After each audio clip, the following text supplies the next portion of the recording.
ভাই এখনকার ফুড ব্লগাররা কি ফুড ব্লগিং করে নাকি ওগুলো পাড়ার কুচুটে কাকিমা? লাপে লাপে বড় বড় পাটিরা দিতে ভয় পাবে এরকম মালা। যখন পেঁয়াজ ব্যবহার করতে না ফেটে যাবে, বড় কথা বললাম, ফেটে যাবে লোকের। 20 টাকায় 3টে পরোটা আনলিমিটেড তরকারি দিয়ে, এত বড় পরোটা, কাঁচা লঙ্কা, কাঁচা পেঁয়াজ, 20 টাকা। আরে এই দাদা মাত্র 20 টাকা আপেল বিক্রি করে, সাথে পরোটা এবং আনলিমিটেড তরকারি দেয়। এই অ্যাড সবার মুখস্থ হয়ে গেছে দেখতে দেখতে। এত ভিডিও দেখেছি রাজুদার, এত ভিডিও দেখেছি, কিন্তু আজও কিছু ব্লগার রাজুদার ডিম মুখে নিলে একেবারে পাগল হয়ে যায়। পোতপাল বড় হয়ে যায়, পোতপাল দিয়ে রাজুদা। সামনে আসবে একটু। রাজুদা সেই ফেমাস পকেট পাওয়াটা 3 পিস 20 টাকা, 3টে করে 20। এখনো দাদা 3টে করে 20। এই মাল আমি ছাড়া কেউ দিতে পারবে না সত্যিকারের। পরোটা বিক্রি করে রাজুদা, কিন্তু ও 3 পিস নিয়ে এমন ভাব মারছে যেন 400 পিস সালে ও কিনে নেয়, করে কিনে নিয়ে আবার রিসেল করে, যে ও ছাড়া কেউ দিতে পারবে না। আর একটা খবরের কাগজ, যে আগের মতন যেরকম ছিল খবরের কাগজে দেওয়া হচ্ছে। লোকের বাধা নিষেধ কিছু মানা হচ্ছে না। আরে ভাই লোকেরটা মানছে না যখন লোক খাচ্ছে কেন? ও তো পেপারই দিচ্ছে, ও তো জানিয়ে দিয়েছে রাউদা যে ওর দ্বারা সম্ভব না, ওর বাজেটে আসছে না। তো লোককে কি কেউ মাথার দিব্যি দিয়েছে? লোক জেনে শুনে কেন খাচ্ছে? তো আনলিমিটেড পাবো কিনা বলতে পারছি না। আপেল আর কাশ্মীরি লঙ্কা কিন্তু দেওয়া হয়নি, মানে শেষ হয়ে গেলে কি হয়ে গেছে জানি না, দিচ্ছে কি বন্ধ করে দিয়ে জানি না। আনলিমিটেড তরকারি দিচ্ছে কি দিচ্ছে না জানিস না, লঙ্কা আছে কিনা জানিস না, পেঁয়াজ আছে কিনা জানিস না। আরে তাহলে জানিসটা কি? এটাই জানিস না যে ওর নামটা এখন ভাইরাল, তাই ওকে নিয়ে একটা ভিডিও বানালে এমনি চলবে। আমি কিন্তু মানে এরকম কেউ ভাববে না যে আমি মানে এই ব্লগারদেরই বেশি ভাও দিই বা এদেরকে বেশি ইয়ে করি, এরকম না। আমরা জানিও না আমি যে এরা সবাই একসাথে আসবে। আমি শুধু জানতাম যে উজ্জ্বলদা আসবে, আর উজ্জ্বলদার সাথে একজন আসবে। আমি শুধু এটাই জানতাম। হ্যাঁ, অক্ষয়দা বলি, আমরাই বলতে না করেছি। হ্যাঁ, এবার আমি জানি না আমরা একটা সারপ্রাইজ দেব, তাই মানে নালে অনেকেই ভাবতে পারে যে হয়তো পার্টিকুলার এই ব্লগারদের আমরা সারপ্রাইজ দিলাম। হ্যাঁ, পার্টিকুলার এই ব্লগারদেরই বেশি আমি ইয়ে করি না। আমি বললাম এটা কিন্তু জানতাম না। চলো এখন দই এসেছে, টক মিষ্টি দই। বাহ বাহ, অসাধারণ লাগছে রে।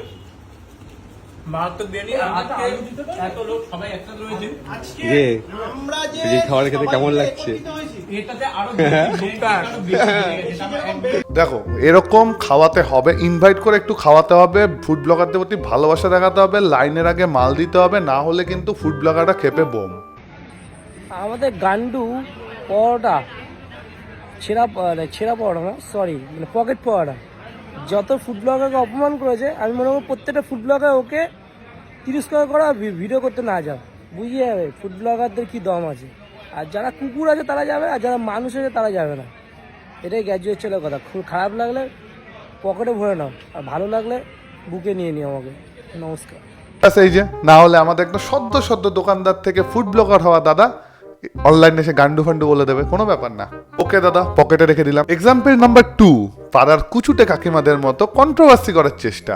যে ছেলে আমার ভাইরাল হয়েছে, তুমি জানো নিশ্চয়ই। হ্যাঁ, রাজু। তো ও বলছে 400 পিস বিক্রি করে, সেটা সত্যি কথা? 400 আনে, ও যখন দোকান খুলে 400 বিক্রি করে আমাদের এমনি এসে লোক, হ্যাঁ, এমনি খেতে খেতে 400 চলে।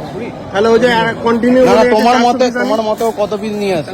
বলতে পারবো না, আমি জানি না ঠিক আন্দাজে কি 400 পিস এখানেই বিক্রি হয়ে যায়, তাই? কে কত পিস বেচবে, কার কাছে কত পিস আছে, মানে আমার কাছে আমি কত পিস বেশি গিয়ে এটা অন্যকে জিজ্ঞেস করছে, মানে সবকিছু নিয়ে সালা চুলকানি।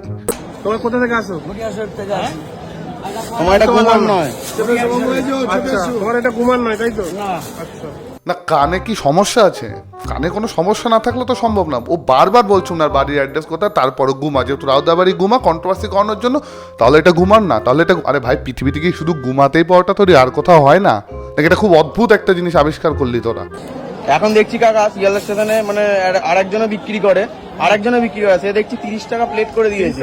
3টে পরোটা 30 টাকা প্লেট। এখানে ওসব চিটিংবাজি চলে না, ওগুলো মেল যখন ঢোকে কোলে মার্কেটেই পোস্টারে করা যায়। হ্যাঁ, ব্যাস, এবার রাউদা গেছে আবার একটা অন্য দোকানদারের নামে চুলকানি করে যাচ্ছে। আরে দাদার ভাইরা, তোমরা যখন এত জানো যে কে বেশি নিচ্ছে কে কম নিচ্ছে, যে বেশি নিচ্ছে তার থেকে খাবে না, মিটে গেল, সিম্পল ব্যাপার।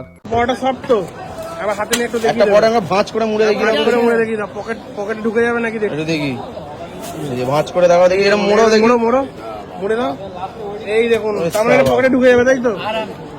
মানে শুধু একজনই পকেট পাওয়াটা বিক্রি করে না, এই কাকার কাছে পকেট পাওয়াটা পাওয়া যায়। আরেকবার বলে দাও ভালো করে।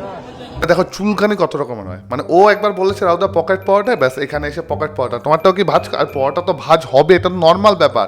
আরে এর থেকে বড় পাওয়াটা আমার পকেটে ঢুকে, আমি চাপ দিয়ে ভাজ করে ঢুকিয়ে দেবো যে কোনো জায়গার পাওয়াটা।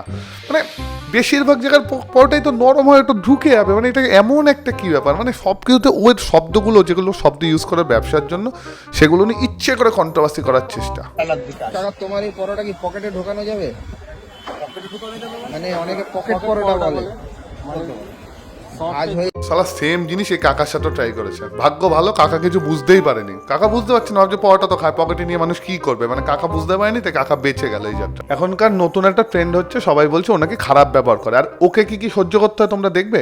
আমি কোনো সেলিব্রিটি না যে আপনার উত্তরই নেব। আমি একটা সামান্য পরোটা আলাদা না, আমি নিতে পারবো না। না হবে না, আমার লাইন দিতে হবে। আরে একটু দাঁড়াও না, তুমি একটু বলো, এদের সত্য বলো। তোমরা যদি ডিস্টার্ব করে আমি আমি বারবার বলছি যে আমার ডিস্টার্ব হচ্ছে। তোমরা বেচা কিনা করতে দেবে না দাদা, আমি নেবো না আপনারটা, বারবার বলছি তো। ওকে উত্তরও দিবেন কেন আপনি? না না, ওটা ভালোবাসা, আমার কাছে ভালোবাসা না ওটা।